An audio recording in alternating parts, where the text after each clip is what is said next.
क्या लगता है भैया इस बार तेजस्वी सरकार बना लेंगे बिहार में?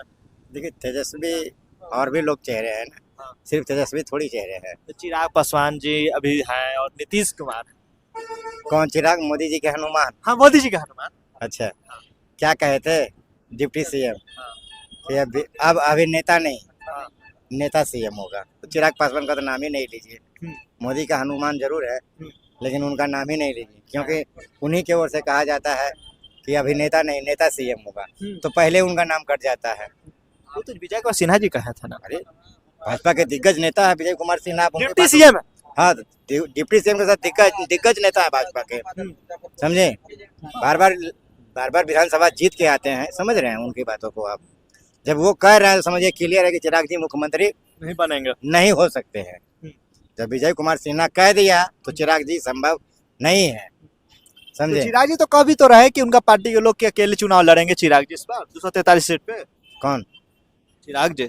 चिराग जी लड़ेंगे? हाँ, उनका संजय जो उनका पार्टी का लोग है अरुण, जिसे उनके जीजा हुए लोग बोल रहे भारती हैं जी। हाँ, अरुण भारती जी लोग बोल रहे हैं कि अकेले चुनाव लड़ेंगे लड़ लीजिए ना, 243 लड़ सीट लीजिए पे ना। लड़ेंगे। बोलने से क्या फायदा, लड़ लीजिए। हम्म। 2000 पहले लड़िए तो तब सब समझ में आएगा। 2020 का विधानसभा का चुनाव का रिजल्ट देखे हैं आप? हाँ, समझे। जो भी बहुत पार्टी अच्छा रिजल्ट था। तेजस्वी जी नीतीश कुमार और कैंडिडेट के बदले इनका कैंडिडेट जहाँ उतरा था ना, अच्छा तो रिजल्ट आया था ना। क्या अच्छा रिजल्ट देखे अपना? हाँ। रिजल्ट देखे चिराग जी का 2020 विधानसभा का? जो 100 सीट पे लड़े थे वही ना। हाँ, हाँ। 143 सीट पे कहिए ना। 143 पे लड़े थे। हाँ, समझे। तो क्या जीरो पे रिजल्ट था? जीरो था। तब कितना बेहतर रिजल्ट था। तीसरा नंबर पे तो थे अभी ना। तो कह रहे हैं कि मेरा तो स्ट्राइक रेट 100% है, हाँ। लेकिन पता नहीं कि लोग कहाँ रहते हैं, हवा में बात करते हैं कि हवाई में बात करते हैं, समझ में नहीं आता है। जो व्यक्ति एक विधानसभा सीट जीते 143 में, उस व्यक्ति का कैसे स्ट्राइक रेट 100% हो सकता है। लोकसभा में कह रहे हैं मेरा स्ट्राइक रेट 100% है। हाँ, क्या चिराग जी के दम से है क्या? अरे बीजेपी के साथ पांचों जीत गए। अभी नीतीश कुमार का साथ छोड़े ना, हाँ। 5 में से 1 जीत के दिखा दे वो। मतलब नीतीश कुमार के नाम पे लड़े थे। तो और किसके नाम पे लड़े थे? मोदी के तो नाम पे 143 सीट पे चुनाव लड़े थे। एक सीट नसीब हुआ, एक सीट नसीब हुआ विधानसभा में। हाँ। और नीतीश कुमार के नाम पर 5 सीट पे लड़े थे, पांचों के पांचों नसीब हुआ। आप देख रहे हैं मोदी और नीतीश का कंपेयर देखिए। फिर भी तो नीतीश को तो बुराई करते रहते हैं। कौन? चिराग जी। चिराग जी अब कहाँ कर रहे हैं? पहले उस टाइम चुनाव में किए। चाचा के नतमस्तक हो गए हैं। हाँ। आप देखे नहीं, बार बार चाचा के शरण में, हाँ। समझे। मोदी और नीतीश का जोड़ी यदि तुलना में अगर कीजिएगा, नीतीश जी कहीं ऊपर है। कभी आप देखे भाजपा को बिहार में कि नीतीश कुमार से आगे बढ़ा है? नहीं। जब भी नीतीश कुमार चुनाव लड़ा है विधानसभा, तो भाजपा को बैक रख के लड़ा है। भाजपा पीछे रही सीट है। भी आगे ज्यादा लेता है। सीट भी ज्यादा लेता है, स्वाभाविक है, बड़ी पार्टी है। तो विधायक तो इनका कम है। कब? इस बार कम हुआ ना, 45 लगभग विधायक। नीति के कारण ना। मोदी जी अपनी नीति को अपना लिए थे, अपने हनुमान को भेजे थे ना। हाँ। क्या हुआ था? मतलब वही साथ रह के हनुमान को क्यों भेज दिए थे? वही ना, मोदी जी की देखिए, भाजपा की नीति और नियत दोनों को समझना होगा। सबसे पहला सवाल, नीति और नियत दोनों समझिएगा ना तो बेहतर होगा। 2014 में उनका एक सलाहकार था प्रशांत किशोर पांडे जी। जन स्वराज। हाँ, उनका एक सलाहकार था प्रशांत किशोर पांडे जी।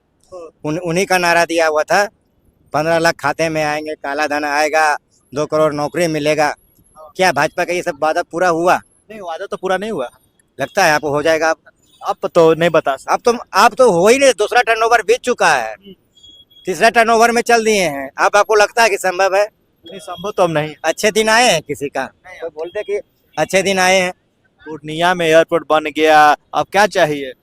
गरीब आदमी को एयरपोर्ट बनने से क्या होगा? जो आदमी, मोदी जी कहे थे ना कि हवाई चप्पल और फ्लाइट में चढ़ेगा। क्या कह रहे हैं, जो व्यक्ति सही से 200 रुपया कमाए ना, उस व्यक्ति को एरोप्लेन में चढ़ा दीजिएगा, आप हवाई जहाज में चढ़ा दीजिएगा।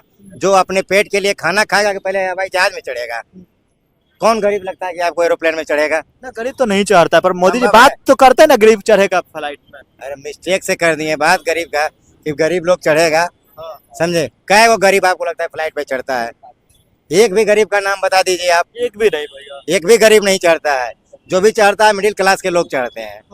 निचले स्तर के लोग के बारे में कहाँ कोई सोच रहा है कि उसका दिन कैसे जाएगा। कहते हैं 5 किलो अनाज दे रहे हैं, 5 किलो अनाज कहते हैं, 5 किलो अनाज दे रहे हैं पीएम मोदी। वाह, लेकिन कान घुमा कैसे करके पकड़ लिए हैं जो आप नहीं देख रहे हैं। जो चावल 20 रुपए मिलता था आप सीधे 30 रुपए कर दिए, 35 रुपए कर दिए। जो चीनी 32 रुपए मिलता था उसको 40-45 रुपए करते। जो तेल 80-90 मिलता था उसको 100 पार कर दिए। तो अपने घर वास दे रहे हैं, लग रहा है कि वो अपने घर से दे रहे हैं। जनता कहीं ना इससे दे रही अरे आप ही का पॉकेट काट के दिया जा रहा है। भाजपा का नीति और नीयत दोनों समझिए। है। नीति और नीयत अगर समझिएगा ना तो समझ में आ जाएगा कि भाजपा कैसी पार्टी है। बेहतर है भाजपा से बचिए। चलिए, जनता से थे के बीच में जनता से बात की, जनता सीधा बोला भाजपा से बचिए और बिहार बचाइए, क्योंकि मोदी जी रहेंगे देश में और बिहार में बीजेपी रहेगा तो बिहार में विकास होने वाला नहीं। आप लोगों को क्या लगता है कमेंट बताइएगा। जय हिंद, जय भारत, जय बिहार।